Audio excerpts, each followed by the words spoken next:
Okay, class. Sana matapos niyo yung mga requirements niyo ngayong holiday, okay? Nakakalungkot naman, hindi na tayo mag-enjoy sa holiday kasi maraming requirements. Huhu. Nakakainis, dapat hindi na ito tinawag na holiday. Dapat ang tawag dito, field day. Ay, mali. Nakakaingit naman yung iba, wala silang requirements, magiging happy yung holiday nila. Natural, alangan naman maging sad. Hindi ka talaga nag-iisip self. Sorry naman, so. Naalala ko na meron pa pala tayong 7 requirements bukod pa doon ang assignment. Nakakatakot naman ang dami-daming requirements. Baka pagkatapos nito, kunin na tayo ni Lord. Charot! Kaya mong sabihin, pero stop. Don't stop, go on.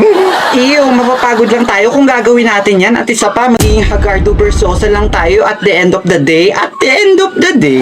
Nakaka-boring naman, naririnig ko pala yung salitang requirements. Parang gusto ko na lang mag-sleep. Mag-sleep?